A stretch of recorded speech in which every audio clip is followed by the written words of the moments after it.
छठी शताब्दी ईसा पूर्व में भारत के 16 महाजनपदों का वर्णन करें। छठी शताब्दी ईसा पूर्व का भारतीय इतिहास में विशेष महत्व है। राजनीतिक क्षेत्र में महाजनपदों का उदय हुआ। महाजनपदों की उदय छठी शताब्दी ईसा पूर्व में ही हुआ। 16 महाजनपदों का वर्णन निम्नलिखित है। पहला, काशी। इस राज्य की राजधानी वाराणसी या बनारस थी। यह वरुणा और 80 नदियों के संगम पर बसा हुआ विख्यात नगर था। काशी राज्य की प्रतिद्वंद्विता कोसल और मगध राज्यों के साथ थी। मगध के सम्राट अजातशत्रु ने काशी पर अधिकार कर इसे मगध में मिला लिया। कोसल कोसल का राज्य पूर्वी उत्तर प्रदेश के अवध क्षेत्र में विस्तृत था। सरयू नदी द्वारा यह राज्य दो भागों में उत्तरी कोसल और दक्षिणी कोसल में विभक्त था। सरयू नदी की राजधानी श्रावस्ती थी। बाद में इसे अयोध्या अथवा साकेत में स्थानांतरित किया गया। दक्षिणी कौशल की राजधानी कुशावती थी। बुद्ध के का समकालीन राजा प्रसेनजीत था। अजातशत्रु ने इस राज्य पर भी अधिकार कर लिया।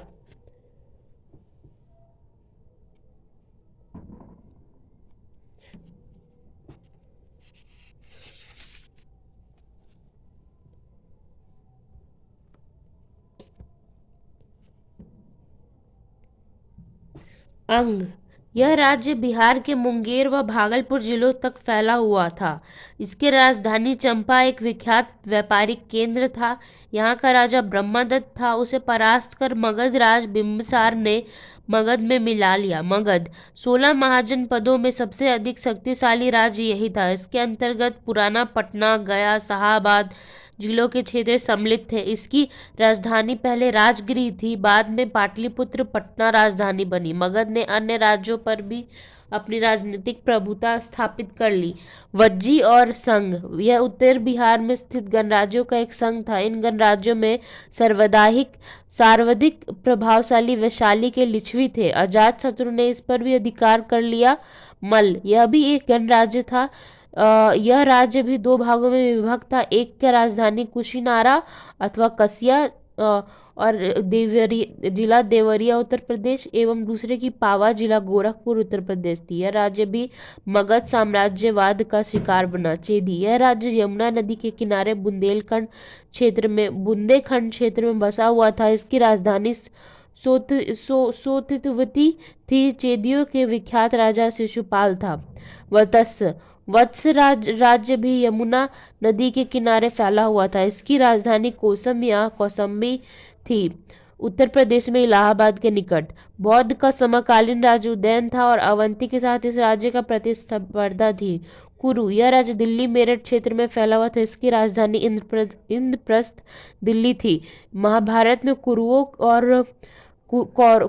और उनकी राजधानी इंद्रप्रस्थ का वर्णन मिलता है। पंचाल राज्य पश्चिमी उत्तर प्रदेश में अवस्थित था। यह राज्य भी दो भागों में विभक्त था। उत्तरी पंचाली का राजधानी अहिचित्रा बरेली उत्तर प्रदेश तथा दक्षिणी की कामपल्ली फर्रुखाबाद उत्तर प्रदेश थी। मत्स्य राजस्थान के भरतपुर, जयपुर, अलवर जिले इस राज्य में सम्मिलित थे। इस राज्य की राजधानी विराटनगर या वैराट थी। सूरसेन यह राज्य यमुना नदी के तट पर बसा था। इसकी राजधानी मथुरा थी। मथुरा एक विख्यात धार्मिक एवं व्यापारिक नगर था।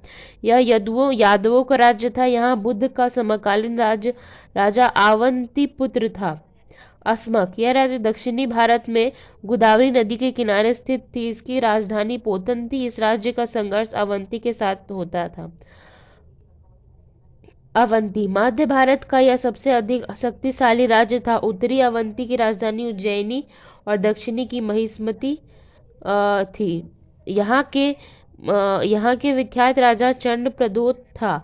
मगध सम्राट बिंबिसार ने इस राज्य के इलाज के लिए अपने विख्यात वैद्य जीव को यहाँ भेजा था। गंधार पश्चिमी उत्तर सीमा क्षेत्र का यह शक्तिशाली राज्य था। इसका प्रतिद्वंदी अवंती के साथ थी। कंबोज यह गंधार का पड़ोसी राज्य था। इसकी राजधानी हाटक थी। इस सूची के राज्यों में अस्मक के अतिरिक्त अन्य सभी राज्य विंध्य पर्वत के उत्तर में स्थित थे। अधिकांश राज्य राजतंत्रात्मक प्रणाली द्वारा शासित होते। वज्र संघ और मल्लों के गणराज्यों के अतिरिक्त छठी शताब्दी ईसा पूर्व से 10 गणराज्यों का उल्लेख मिलता। इनमें प्रमुख थे शाक्य, विदेह, मौर्य और तथा लिच्छवी, यह सभी गणराज्य बिहार और उत्तर प्रदेश में नेपाल की तलहटी में बसे हुए थे। इन सभी राज्यों में आपसी प्रतिद्वंद्विता थी। इन सभी राज्यों में सर्वशक्तिशाली मगध का राज्य था, जिसने मगध साम्राज्य की स्थापना की थी।